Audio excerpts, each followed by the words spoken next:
Hello, hello. Mr. P here, and on this episode of Cup of Tea with Mr. P, I'm going to talk about pedal boards and probably the best one you may or may not know about. What's going on, and welcome to episode 4 of Cup of Tea with Mr. P. Before we get into this, be sure to hit that like and subscribe button so you don't miss any of these gear reviews or my tone matching series. So what brings about today's topic was a conversation I had with a guitarist in another band that my band Scattered Light recently played with. Like my old bass player, he referred to my pedal board as Serious. Still not quite sure what that means, but I'm going to go with Built Tough and Pro, which is exactly what I consider my board to be. Now, since I want to say 2010 or so, I've been using the Furman SPB 8C pedal board. So why do I use this board exactly? Especially when there are so many great options from companies like Holy Board, Boss, Voodoo Lab, and probably the most popular is Pedal Train, I think. Now, for a really long time, I considered getting a custom one made from Trailer Trash, but there was always one big thing that kept me from doing it: power supplies. In all honesty, I think it's kind of ridiculous that we have so many companies who make these great platforms, but they kind of overlook power and protection. For a really long time, the only things that I had on the floor in front of me was a channel switcher for my head, my wah, and a Boss tuner. But then on suggestion from a friend and mentor, I added 2 pedals, a Boss digital delay and a Danelectro Tune-a-Melt tremolo. Now laugh all you want on the latter edition. I know nowadays we have more options than one can really try, but it's actually a pretty great pedal, especially for its time. And the first song I wrote that got played on the radio was written with that pedal, so thank you, Danelectro. With all this stuff in front of me now, how do I keep it all together and organized? At the time, I ended up getting a Boss BCB 60, which for that time was a great first pedal board to keep everything safe and organized for easy transport from home, practice, and shows. What made this board such a great option? Well, let's break down the pros and cons. For one, as far as safety, the board is housed in a molded plastic hardshell case, so like Boss pedals, it's a little tank.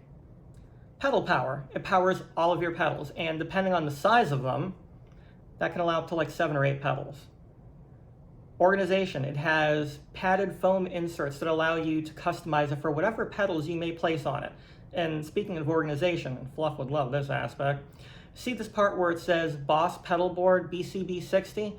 Well, that actually comes off via these little screws all across it, and it allows for easy cable management so your board doesn't look like a complete mess. Now, let's go across the list as to why it's such a great option. Powers all pedals, neat and organized board, protective hardshell case. Sounds pretty good, right? Well, now let's get to the cons and essentially why I really stopped using it. I used this board for about 1.5 years or so, and it was great, but there were a few downsides to it.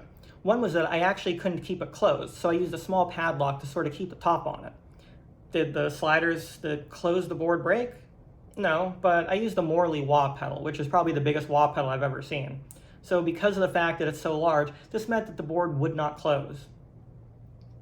Also, in 2007, I picked up an Electro Harmonix POG pedal, which is awesome, by the way, and there is a big difference between it and the POG 2 as far as sounds are concerned. So, what was so bad about this effect?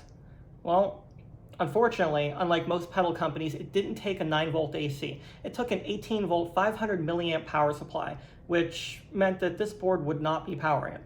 Live and at practice, I had to use an extension cable to plug both my pedal board and the POG into separately. This got pretty annoying and put me on the path to start looking for a new pedal board. At that time, I would go to Guitar Center to see what they had and call up Musician's Friend to see what my options were, and at the time, they weren't so good. And the best options were super expensive and still didn't accommodate that POG. If you haven't figured it out yet, the POG is my favorite pedal on my board. When I kick it on, we refer to it as Transylvania. Next up, I ended up purchasing a ridiculous tour-ready board from Guitar Center that was custom-made for someone in a regional touring act. It was pretty tank itself, and I'm not just talking about how it was made. This thing was huge. I felt like I was carrying a small rack around. That's how big this thing was. Obviously, you can figure that this one did not last long, and aside from the fact that it could power literally everything, including the POG, it just wasn't sensible.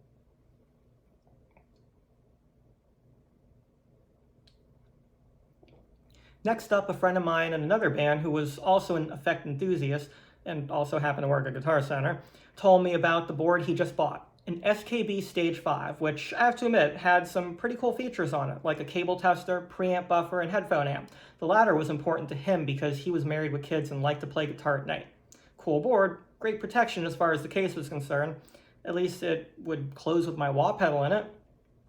But I still ran into the same problem as I did with the Boss, which was that I had to run an extra extension cable to use my Pog, so this board was short-lived. Also, I felt like I might break the whole floor section on it. They had this great idea for cable management that allowed for the cables to go underneath the board. Now, the problem with this was that it felt like kind of a shoddy trampoline that you might put your foot right through at any given time. It was suggested that I try a different pedal board made by SKB, which actually led me to my next board. My good friend and bass player Damien sold me his old board, a Furman SPB8 pedal board. Why did this board get brought up? Well, because essentially it was also identical to an SKB board, and now we're getting close to awesome here.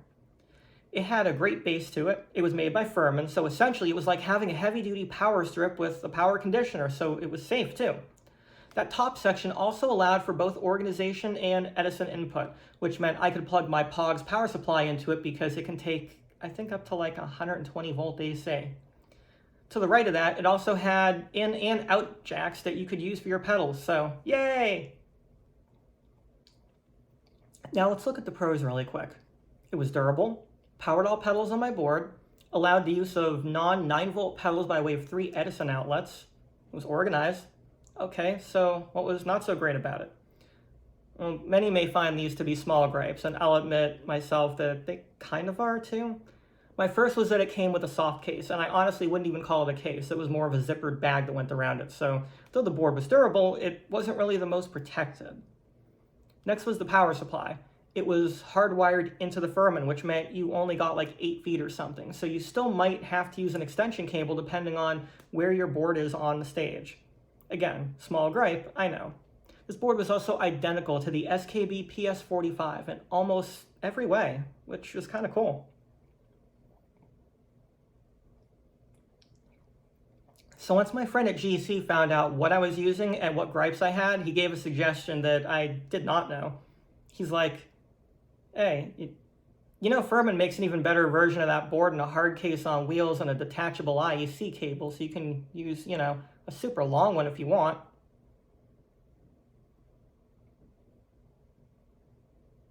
What?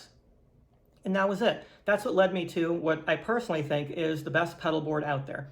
The Furman SPB8C, C standing for case, more specifically hardshell case. It allows stereo in and out, it has 4 Edison jacks, and it has a ton of room. To elaborate on durability and how much room I have with this thing, I go to a gig with my guitar, a Mesa cabin head, and this board. Inside my board is, of course, all my pedals all ready to go, as well as my amp's channel switcher. I keep all my cables, 3 IEC cables, and a phantom power supply that I keep plugged into one of the Edisons, just in case the venue we're at can't accommodate my mic that requires phantom power. How cool is that?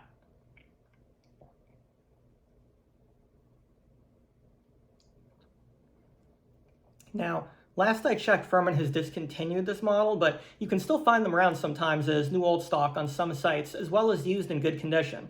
A decent alternative, like I mentioned earlier, would be the SKB PS45. The IEC cable, however, is hardwired, but it's longer than the hardwired one on the Furman SPB soft case version, so that is a plus.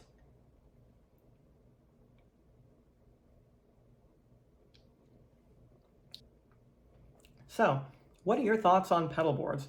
Are you more utilitarian and go for a small space-saving board with a few pedals, or do you use more pedals than you can shake a stick at and have to use extra power supplies and extension cables that you just have strewn all over the place? Leave your thoughts in the comment section below, and while you're at it, don't forget to hit that like and subscribe button. I'm Mr. P, and I'll be seeing you soon.